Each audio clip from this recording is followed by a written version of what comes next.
I try to make the analogy of like if you to patients, if you talk about metal rods is like the rotary phone, right? Mm-hmm. VBT was like the first flip phone. When we made the extension from VBT to ASC, it's not a different technique in terms of different screws, different cords, same cord screws concept, but the way you get there and what you can do converted VBT from a flip phone to the first iPhone. Mm-hmm. And now 5, 6 years later, 530 cases later, we're on iPhone 6 and 7. But if you're doing VBT, you're still on a flip phone. And that key distinction is the rotation. So if you go to some of those first cases, well, why did that light bulb go off? Mm-hmm. Well, one of the first cases was a teenager that came in with a 50-degree curve, which within VBT, but they were mature. They were 16. They weren't 12. So they had no growth left. So I can't leave it with 30 degrees. I'd have to make it straighter than that. But I can't get it straighter than that unless I do a mini open procedure and some of the techniques that we evolved for ASC. So ASC very quickly became a corrective procedure, not a passive tethering procedure. And so I refuse in my practice to even call what we do tethering. I don't use a tether, I use a cord. It's that much of a pet peeve for me because it's that big a difference. If you want to start doing VBT or ASC, the first thing you have to do is align yourself with a thoracic surgeon because you've not worked a lot from the front. You've done a lot of metal rod surgery from the back, and you really were never trained to work in the front. So I've done so many that I do my own approaches, and we have a thoracic surgeon in the hospital, but they're not there for me during surgery. I don't need them. But if you're a new person starting out and all you've done is metal rod surgery for the last 15 years, you're going to have to get a thoracic surgeon to help you start the case and do the case with you. That's a big stumbling block, big hurdle. Like my ASC technique, which is like 2 cords, 2 screws, VBT technique, which is a single line. But this is what I mean about the limitation of VBT. So these are not my cases. These are cases that are published by other surgeons. And first of all, you can notice that these are mild, moderate curves that they're treating. And this is what VBT would do in a growing child, getting it to about 23 or so. This is obviously a more mature individual or later in their growth after it's been corrected. But the main side view here is that it's completely straight, right? It hasn't derotated at all. If you compare this to an ASC, you can get that roundness back.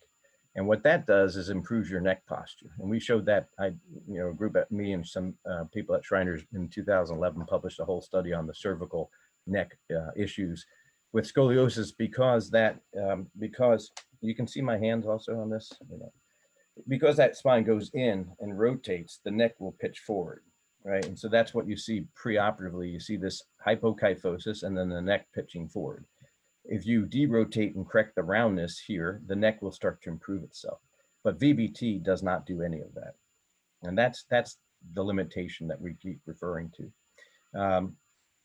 Getting to your point about how you decide what and where, well, this is what's broken down in terms of what are candidates for VBT versus what's a candidate for ASC. And what you can see right away is that the curve is generally, as we talked about, between 30 and 65 degrees.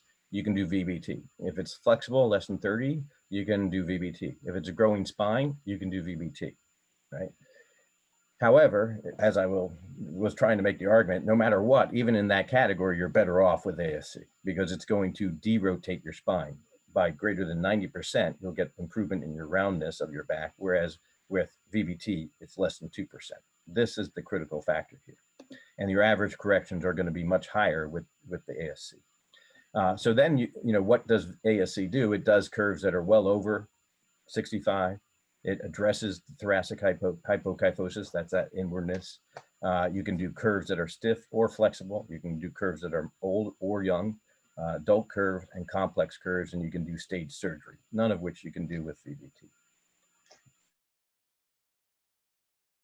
High end of VBT if you were to do it, but you wouldn't release the spine, and with VBT, you would never get it this straight.